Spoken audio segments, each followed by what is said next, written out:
Good afternoon. It is Sunday, October 22nd, 2023, and I have some very sad news to report coming from the Jewish community in Detroit. Story to tell you about the murder of a synagogue president in Detroit. Samantha Woll, wearing blue in this picture with Jane Fonda, was found today stabbed to death inside her home. Police say they found no signs of forced entry. They're asking people not to draw any conclusions about a motive. It's honestly a devastating loss. As someone who has sisters, this is just kind of one of those things you can never really prepare for. From J News on Friday, October 21st, 2023, they report no motive yet in the murder of Detroit synagogue leader. Quote, I am asking everyone remain patient while investigators carefully examine every aspect of the available evidence, close quote, said Detroit Police Chief James E. White. James E. White, chief of the Detroit Police Department, wrote on Saturday evening that, quote, understandably, this crime leaves many unanswered questions, close quote. This matter is under investigation. I am asking that everyone remain patient while investigators carefully examine every aspect of the available evidence, White added. It is important that no conclusions be drawn until all of the available facts are reviewed. An update on the investigation will be forthcoming tomorrow. Close quote. Rabbi Jason Miller, a technology entrepreneur in Detroit area who founded the 15-year-old Kosher Michigan Certification Agency and who officiates at Jewish events, told JNS he has been numb all day since hearing of his friend's death. Woll was an elementary school classmate of Miller's younger brother at Hillel Day School in Michigan, and Miller would serve as a substitute teacher for their Mishnah classes. Quote, I could tell right away how smart Sam was, close quote, he told JNS.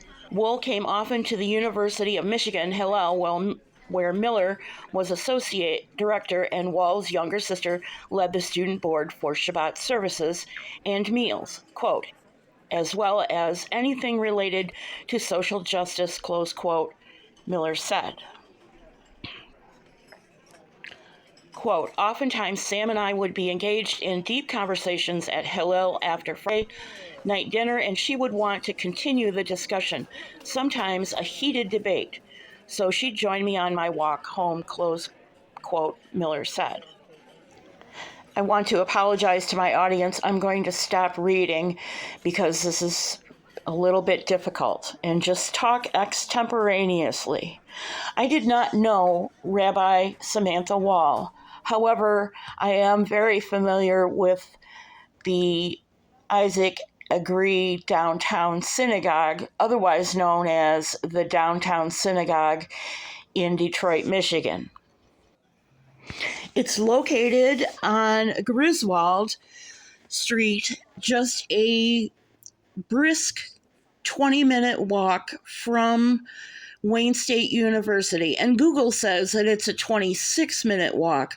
It's a little over a mile from Wayne State, and I would challenge Google's estimation and never underestimate the power of a cold winter day in Detroit to get you from your home on campus down to downtown Synagogue quickly, within 15 minutes. The synagogue Rabbi Samantha Woll served is the oldest continuously running synagogue in the city of Detroit and has served with essentially the same mission from its inception: to serve members of the Jewish community in Detroit who were not otherwise affiliated with the synagogue, and secondly, to serve anyone who was in need, regardless of your faith. And that's what makes this story so sad and so tragic. Rabbi Samantha Woll was part of the leadership for interfaith understanding between the Muslim community and the Jewish community in Southeast Michigan, which has the second largest combined population. The Arab Muslim population, according to the 2023 census count, was over 310,000, and the Jewish community in Southeast Michigan is about 72,000. It's not uncommon in the Jewish community for people like Rabbi Samantha to pursue both politics and spirituality in case less of a division in their personal lives than do Christians. Unfortunately, this is not the first time that downtown Synagogue has seen tragedy in part of their leadership. In 1966, Rabbi Morris Adler died in the early morning hours of March 11th, 27 days after the shooting that eventually took his life. Richard Wisniewski died 4 days after the shooting of a self-inflicted gunshot wound. This was during a bar mitzvah service in Southfield, Michigan at Shaarei Tzedek, another congregation that Rabbi Morris Adler served. So he actually served two congregations at the time of his death.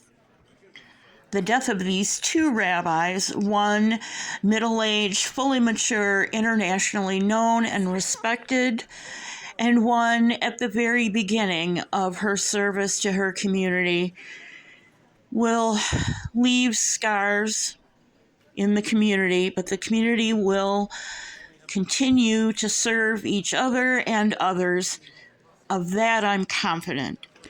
So let me close by saying what you've already heard in the Jewish community when there is a death. May her name and her remembrance be always a blessing.